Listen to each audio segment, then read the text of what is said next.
So Margaret, Kisikaw, Piyesis, just a little bit more about myself as we move forward. Then you can know where I'm coming from as a Cree leader. I'm of Cree ancestry. On my father's side are Bitternose and Tititicus. Those are my grandparents. On my mother's side, I am MacLeod and Denemy from Piyesis First Nation and also from on the other side from George Gordon First Nation. So Treaty 4 territory here in the land now called Saskatchewan. And that's in Cree, that's like a free flowing, fast flowing water. That's what that means, Saskatchewan. And all of my life, I feel that I've been in that water flowing, from the early years of being involved in the HIV work. I have been an activist. I've been standing up for the people. And I did that very early on in my life. My father used to call me his little boss because I was a bossy kid. And, when we talk about our understandings and our teachings as the first peoples of this land, we have been raised in ways that need to come back to this land once more. And when we talk about our ancestral science, that when we say to our little ones that you are going to be a boss, that in me told me something throughout my life. And I rose to where I am today and being a boss, being a leader. It's not being a boss in a colonial sense, but being a leader that is grounded in my ways of knowing and doing as a first person of this land of Cree ancestry. And when I became to do this work, I first did it in a very colonial way. For the first, I would say, 20 years of my life, I worked in a very colonial way, involved myself in the race of writing 100 million proposals to look for, $100 million to sustain the work that the organizations that I was involved with. I first started working and volunteering at an organization in Saskatchewan called All Nations Hope AIDS Network. That's what it was called in the early years. And that was around, I became involved with All Nations Hope in 1999.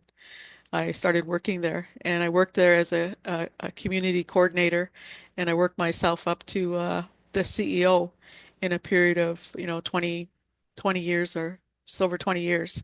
It took a lot of work, but it took a lot of dedication and commitment and understanding and partnering across this land to be able to understand what I was doing there and what my purpose was. So prior to that, I volunteered. I was at the Saskatchewan Indian Federation College, SIFC, which is now the First Nations University of Canada.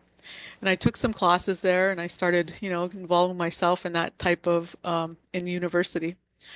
And I very soon found out that I didn't belong there. I wanted to be back in the community. And so I had started volunteering at the local AIDS organization back in '88. And then I was welcomed back to do some work there, part-time work, then a spring, summer semester work placement. And very much I went back into the community.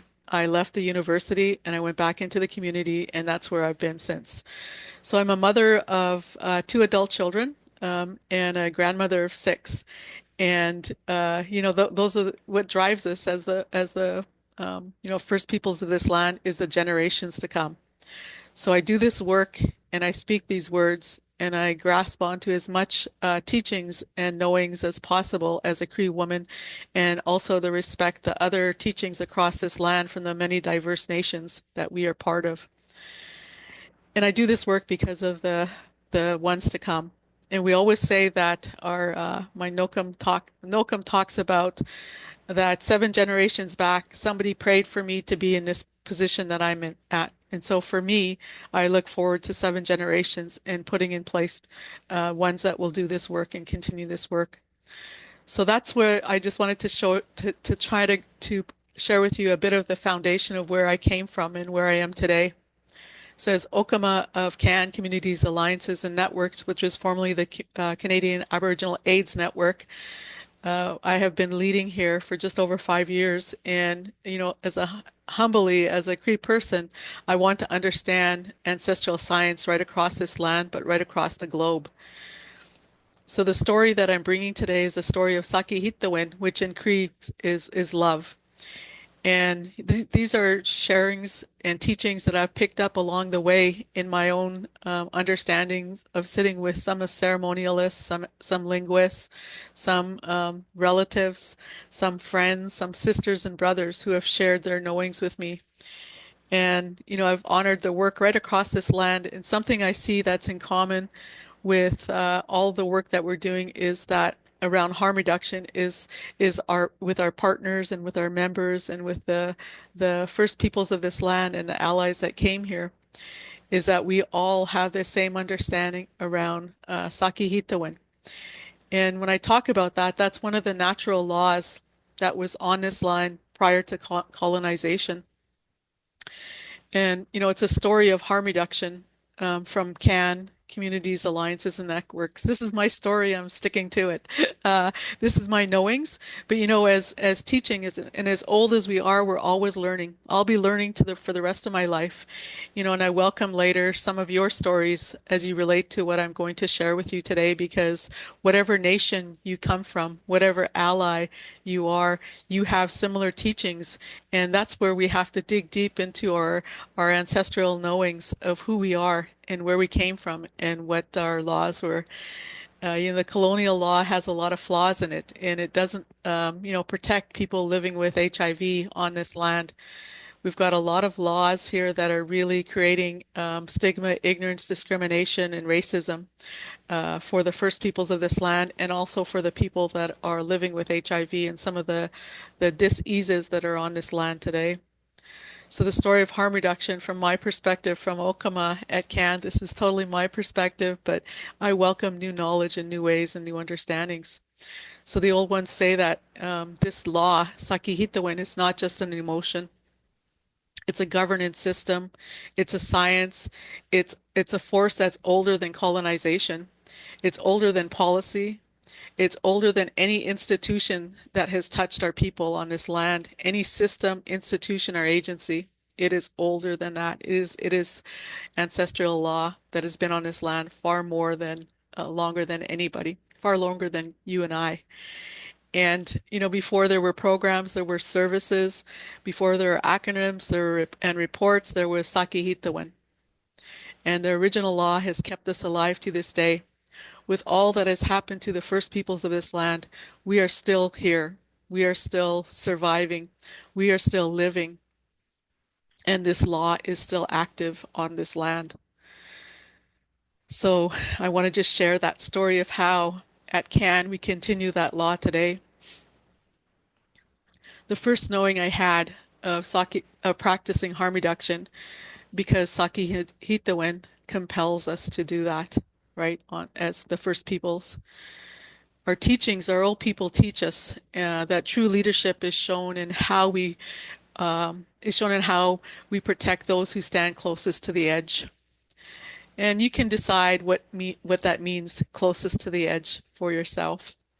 When we came together, CAAN, it wasn't formed out of bureaucracy. It was formed from Sâkihitowin, from love. The love that refused to abandon anyone, to not leave anyone behind. You look at the JIPA and the MIPA principles that were created on this across the globe for people that are living with HIV. If HIV is over 40 years old, they say, their scientists say that HIV has been here for just over 40 years.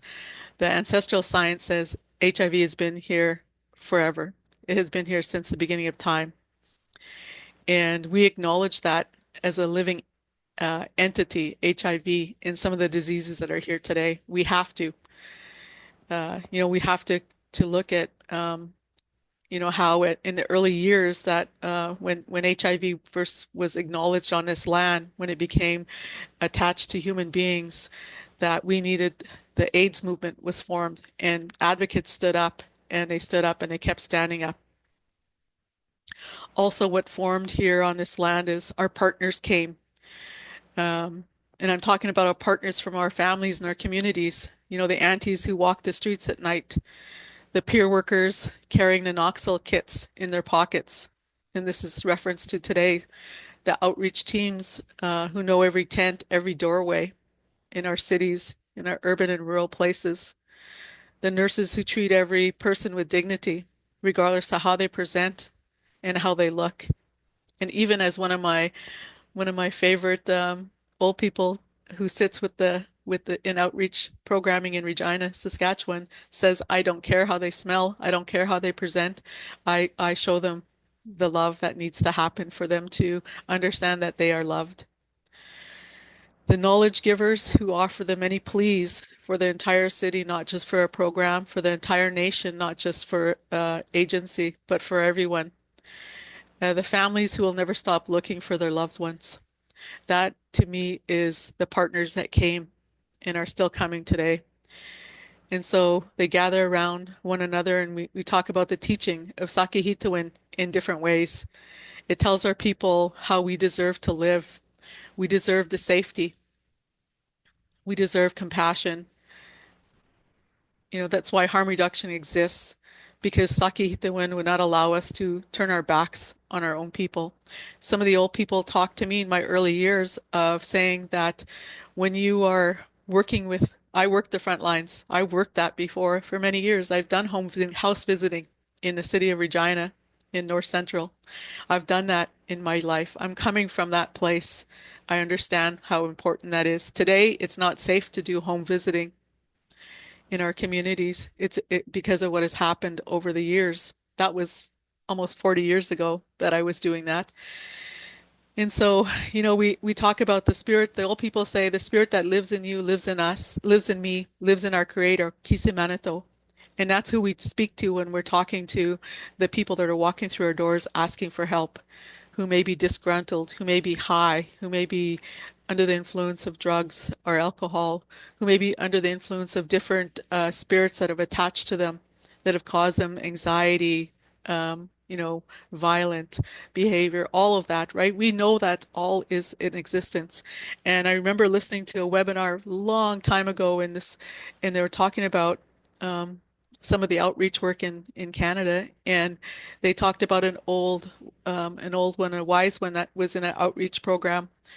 And she said that when people are acting in that manner, she would start to pray. She would say her spirit name, she would say, light the medicine, and then they would talk to the spirit of that person that wasn't doing very well at that point. And those are things that I think about, as we talk about Sâkihitowin, that the spirit that lives in you, lives in me, lives in our creator, our higher power, whatever you call that. And I call it Kisimanato in Cree. The second knowing I wanted to share is about we are returning. Harm reduction is the return to the first peoples of this land law.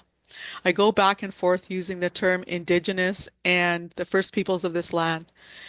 I'm in ceremony a lot, and the ancestors have told us in ceremony that we are the first peoples of this land, and that the government of Canada are the ones that put us in these categories of your First Nations, your Métis, your Inuit. They further categorize us into different tribes, in different treaties and different territories and different provinces. But this land that we're on is Turtle Island, and it's inclusive of many of the other countries that are part of this island. So I think about things like that when we're talking about returning to the laws that governed this land once upon a time when there was no colonization or colonizers here to put their law forward and to conquer and defeat and all of those words that they use. And sometimes when I sat with the early pharmaceutical companies in talking, I would sit there and laugh because they would talk about words like they're going to defeat, or they're going to end, or they're going to eradicate, all of these really colonial words, right? And I would laugh and I'd say, I know we don't believe that way as the first peoples of this land. These entities are alive. HIV is alive. It's attached itself to some of our people. So now we got to learn how to live with it and learn how to acknowledge it and have respect. But we also need the science, the biomedical science of taking the prescription drugs that are going to help us to put that virus to sleep. And I heard that by one of the members of CAAN who talked about when she got diagnosed with HIV, she right away said, I'm putting that to sleep and I'm going to continue on with why I got HIV and what's going on in my life. So I thought that was very eloquently put in terms of talking about this virus and not saying, I'm going to kill it, I'm going to end it, I'm going to, all of that. And I can't even imagine how it is for people that live with HIV or live with some of these diseases and they're sitting in their doctor's office or in their family or in their community or in a conference or a workshop and people are talking about eradicating HIV. How does that make them feel because HIV is attached to them? Are they going to eradicate them? I think about those things. I'm really mindful and thoughtful about the words that I use to describe the work that we're doing and the work that we have to do as ancestral scientists because we're not using our own language. We're using the language of the colonial world, right? English, a universal language that everybody understands. So I always ask people to dig deep within your own knowings. Who are your ancestors? Dig deep within your languages for these words that will come out that will describe what we're working with and what we're talking about. So Western systems act like harm reduction is new. It's not new. We've been practicing this on this land for a long, long time, and we've been doing it since creation. You know, we did harm reduction when we felt those that were struggling. We lifted those that were taken by grief or by hardship. You know, when you go through those types of grief in your life, it is you need help. You need to reach out for help, and so we've done that. We've forgiven mistakes without casting people out. In my own family, we saved space for some of our family members who were having problems with drugs or alcohol because we knew what happened in their lives because that happened to us too because we're a brother or a sister. What happened to them happened to us. And I think about things like that when I'm in bigger settings, when I'm working with people that, we have all the same stories. And those are stories that are grounded in what we've experienced. And some of them are post-traumatic stress disorders that we carry. Some of them are intergenerational trauma. Some of them are current trauma. So we have to understand that as people walk through our doors and even people that we work with as Indigenous people, as the First Peoples of this land, my coworkers, my colleagues, I have to understand them. When we're talking about something that may trigger them, then I have to know, hey, that used to trigger me too, but now I know. So, I try and be as mindful of that as possible, and I want to keep the circle open for every relative that needs to be there, and understanding that survival is a collective responsibility. There's beautiful allies out there today on this land called Canada and across the globe that understand Sâkihitowin. And maybe it's deep within their own knowings, but they haven't looked yet and gave it a name. But for me, Sâkihitowin is in practice in my life. And it's not, like I said, it's not a romantic love. It's not conditional love. It's governance love. It's the kind that sustains us as our families, our nations, our communities, our lands. And, if you think about harm reduction is simply our oldest public health system that we're continuing to carry forward to this day.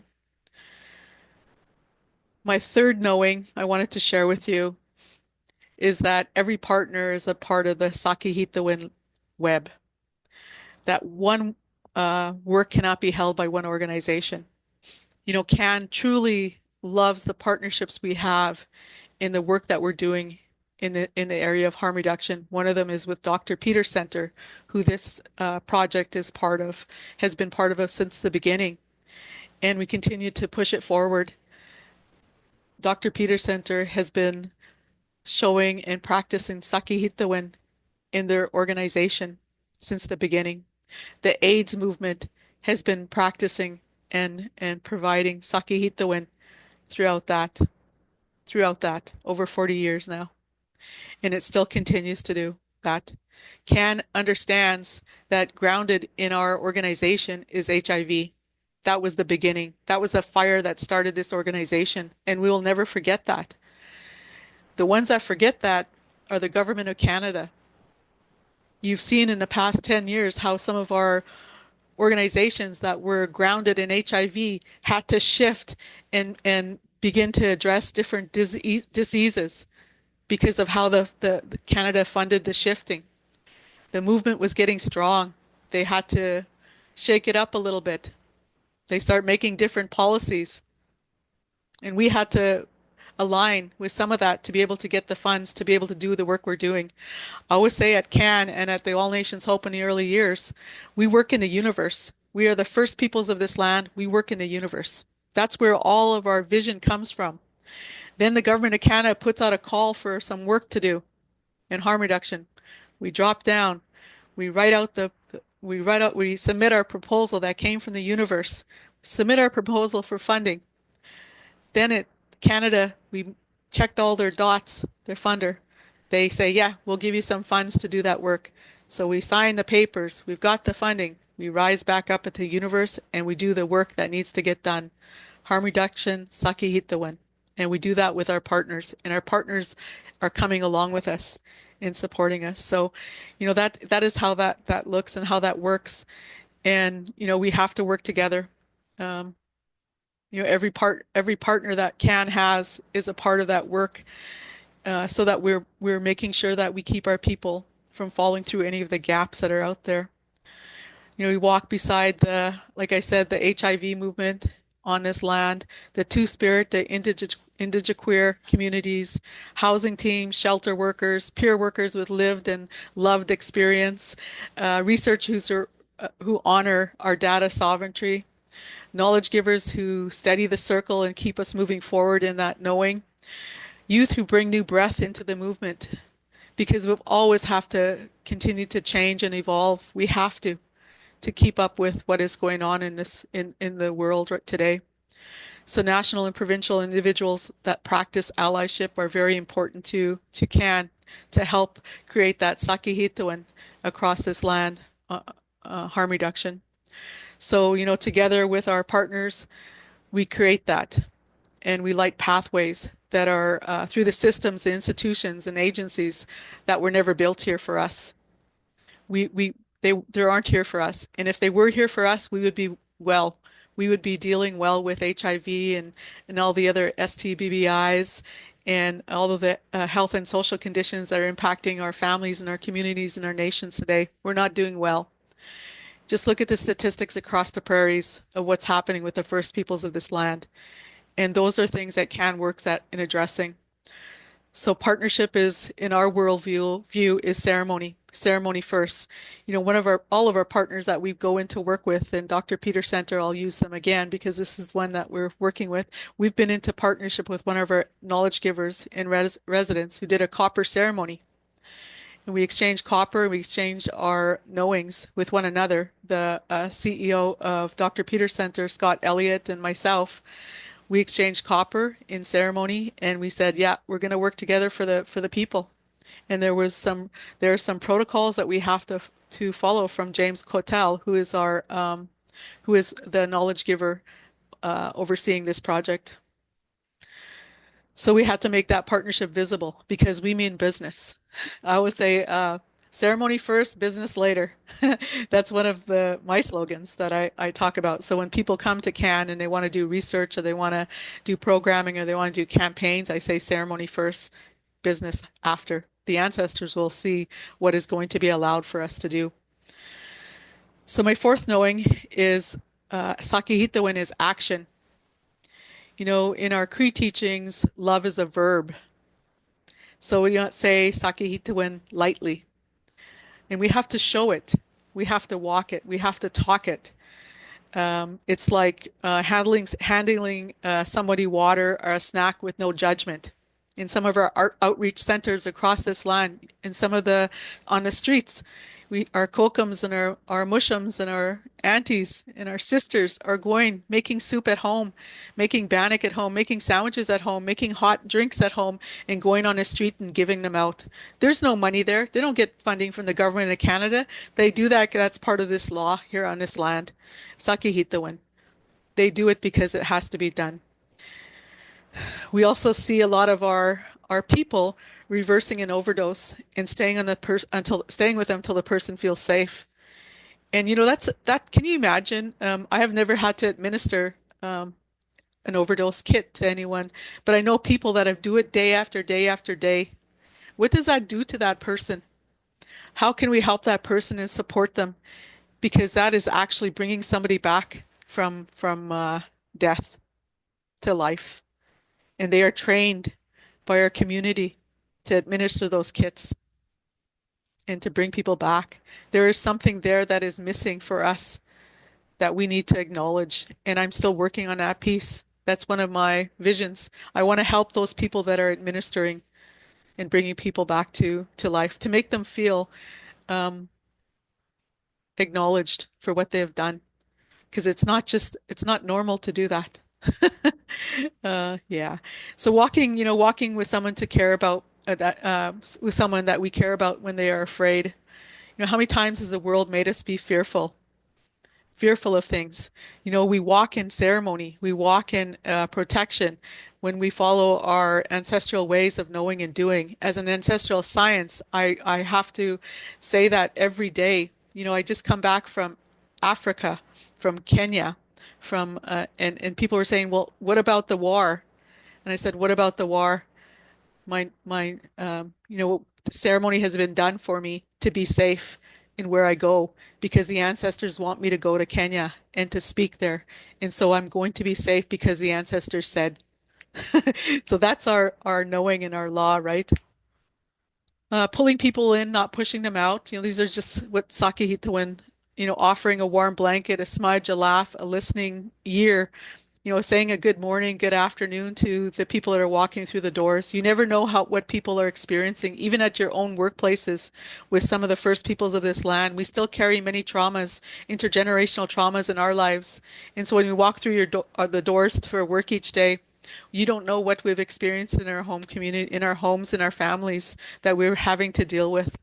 And so I just want to acknowledge that because working in the First Nations organizations, I've acknowledged that with my coworkers, where I've had to save space for them because they walked in and they weren't well, and they were not good. They were not good to us, and they were not kind to us. And so I had to acknowledge that and take them aside and say, "Are you feeling okay today? What happened? You're not yourself." And that's the kind of understanding I know, offering that. Speaking to someone by their name, and not their struggle, not calling people, you know, there so and so lives with HIV.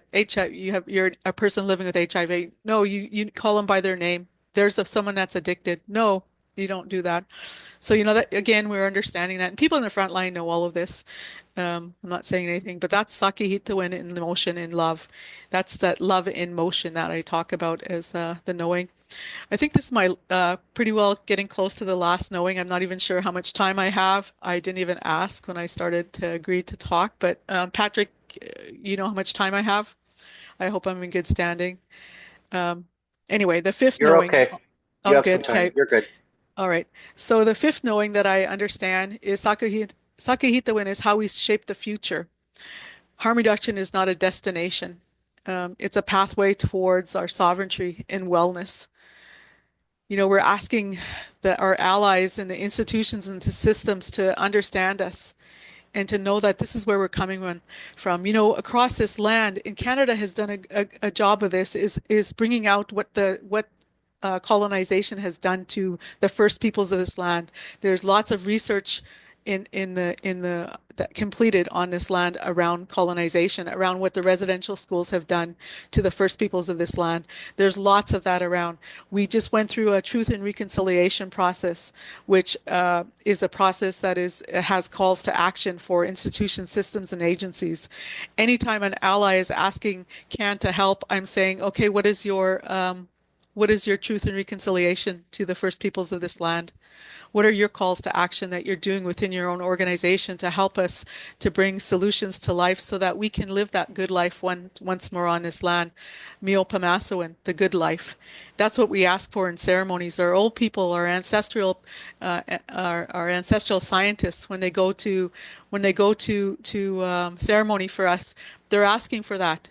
On Friday, we're going to lift the pipes here in Regina, Saskatchewan, and we're going to be asking for Pimachitowin, which is livelihood, that life of the people, how we as an organization want to continue to bring good life to the people. Pimachitowin, livelihood, is another law on this land.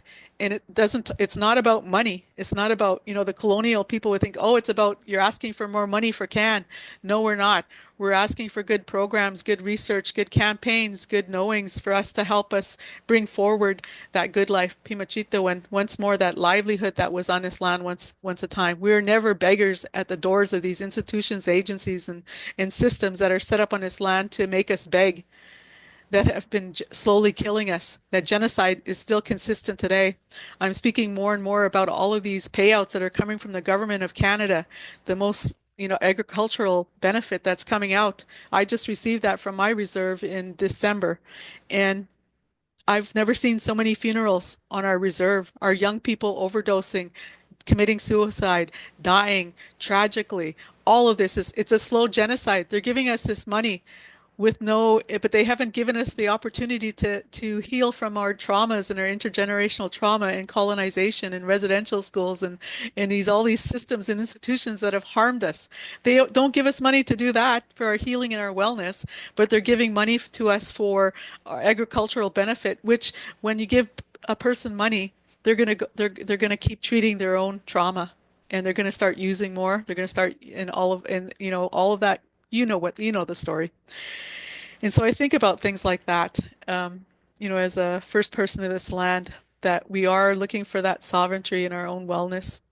And we want to lead. Sâkihitowin is a path forward in our own sovereignty, in our own wellness.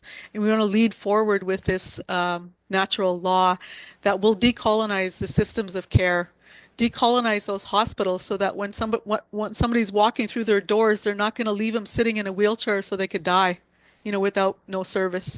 They're not going to say no to offering care, treatment, support, and medication to someone who's in pain because of how they present. And that's what we see across this land.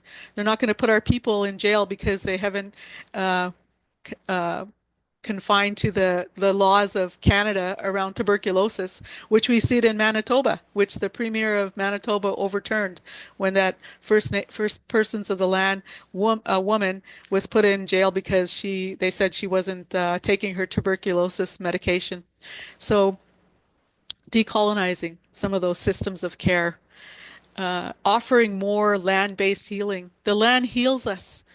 How many generations do we have in our urban settings of children that have never been outside of the city? How many generations have been institutionalized, went from residential school to jails, went from residential schools to foster care system, to jails, to where, just the story continues. You know the stories. So land-based healings, taking our people back to the land, looking for those medicines, looking for those opportunities to do ceremonies on the land, harvesting the animals that eat those medicines that we can ingest as medicine into our body. Land-based healing that we need to go back. Some of our cities are doing a good job of having some of the ceremonies, sacred spaces created in the cities. And that's great. Because who says that once upon a time there wasn't a sweat lodge right on that land where you're putting it in the middle of the city of Regina? Who said that? Who knows that for sure, right?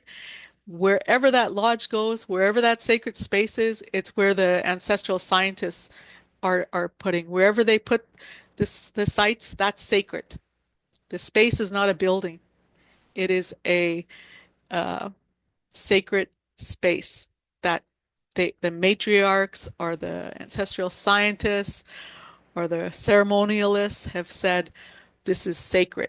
We are having a lodge here today. We are bringing in our sacred rocks, and we're bringing in our medicines, and we're bringing in the sacred tools, the eagle fans, the whistles, all of that beautiful, beautiful stuff that is land-based. We're bringing them that in, and we're going to do a ceremony, and we're going to ask for Miopamaso and the good life.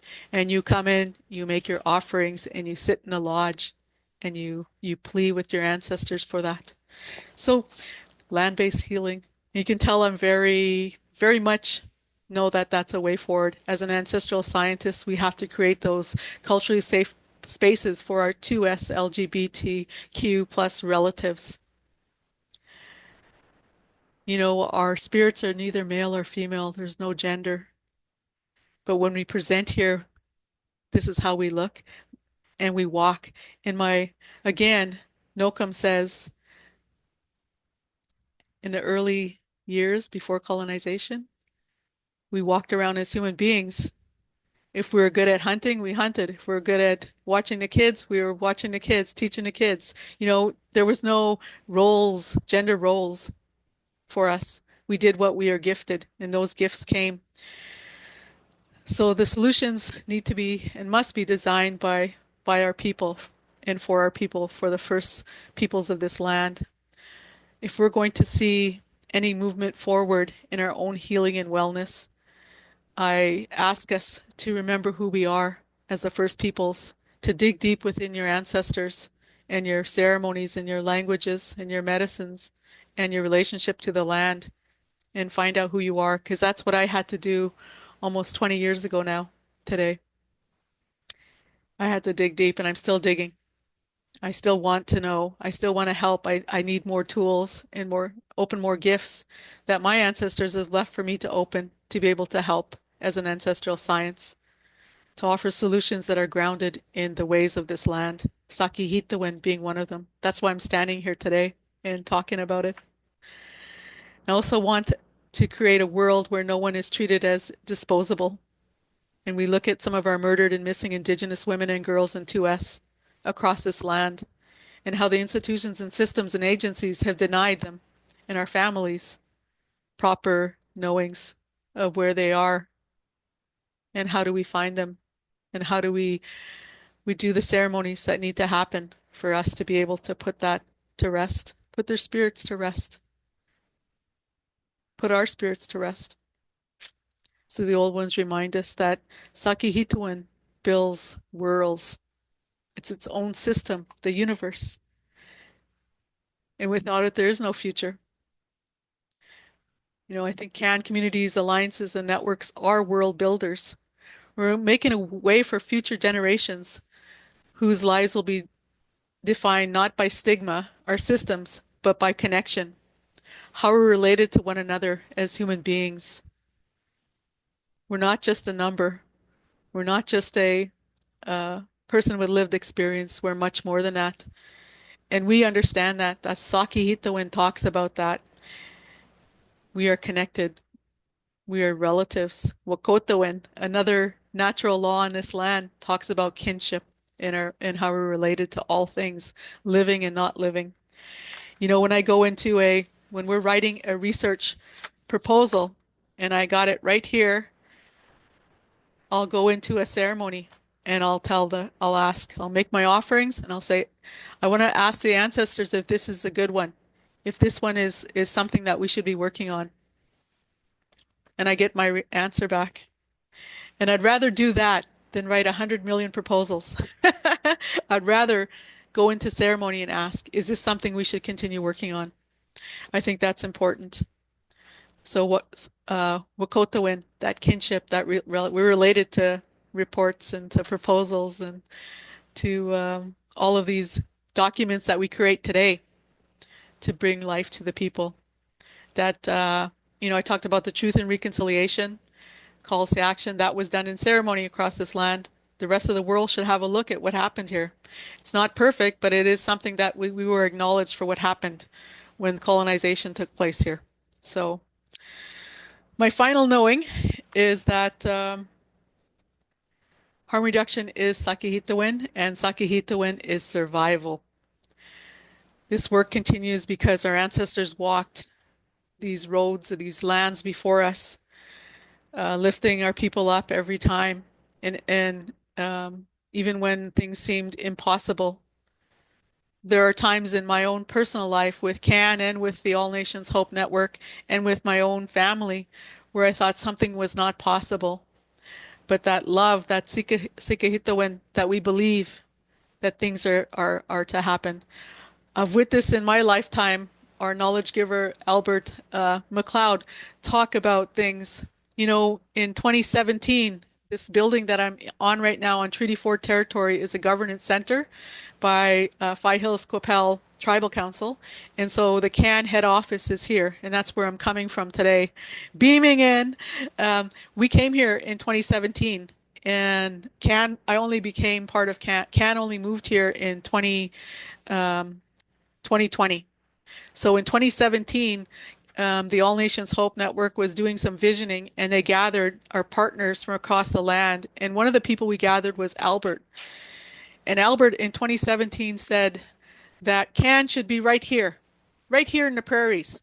And he was sitting in that governance, the big teepee, we call it, where we have our meetings and our gatherings and our ceremonies. And he said that CAN needs to be right here. Who knew he was listening to what they are telling him? It wasn't Albert being bossy. I don't think so anyway. But everything that I hear from this person, it comes. I take his guidance and his words to heart and to ceremony. Because 2017, he said that 2026, we are here, our head office. I became the CEO or Okama in 2019. And I didn't want to be. I had to ask in ceremony. And I think after 3 months, I went to Albert and asked if I could speak to his pipe because I wanted to leave. And he told me the story that they told him. And I stayed. And I'm glad I stayed because I had to. This is my purpose, my commitment to the people that I serve. I asked for this, and the ancestors put it in motion. So I think about things like that as we walk forward, that we are in survival, right? Sâkihitowin is survival. We are still here. They can't get rid of us. They've tried to get rid of us.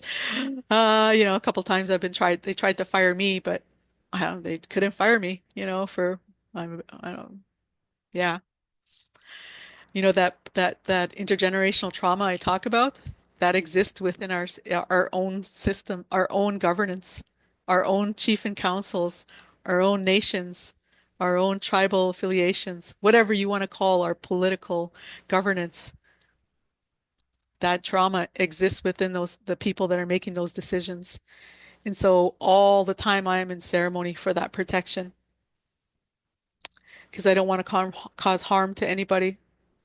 And, I don't want to take it to heart when somebody is causing harm to me because I know there's something there that needs to be looked at in their own lives. So that's how I look at survival in my own knowings, in my own ways.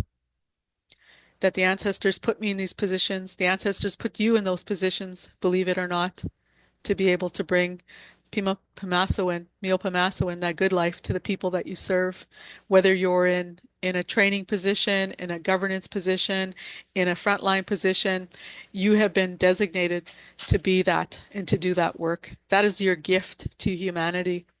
That is Sâkihitowin at its finest. So we honor the people when they extend a hand, save a life, restore dignity, refuse to judge, choose to care over punishment, choose humans over systems, institutions, agencies, acknowledge the spirit in each person. That spirit that lives in you, lives in me, lives in our Creator. Sâkihito, keep Kisamanato. I'm saying too much. I'm not even a fluent Cree speaker. I pick up a lot of my Cree from the teachings and from ceremonies, sitting in ceremonies. So that's one of my visions for myself is to be able to pick up the languages. Not only Cree, I want to know other languages too. So anyway, acknowledging that spirit, Kisimanato, the creator. So Sâkihitowin is law. Sâkihitowin is the science. Sâkihitowin is the teaching. Sâkihitowin is the governance. Sâkihitowin is the reason. And in the path of CAAN Communities, Alliances, and Networks, for the people, with the people, in the spirit of those who came before and those who are still on their way. That is my story, and I'm going to stick to it. And if I have any more knowings, I'll definitely be talking about it because one of the gifts that I've been given by the ancestors is the ability to speak. And I welcome people to join us with our board of directors, with our warrior societies. We've got 3 societies currently: the people living with HIV, the people with lived experience of viral hepatitis, and the women, Voices of Women. Those are three societies that we have here at CAAN that help us to build some resolution, some vision for the work that we're doing, and to continue to have that voice here at this organization. We are member driven. We work with many partners across this land, both allies and the First Peoples of the land partners, in whether they're national, provincial, municipal.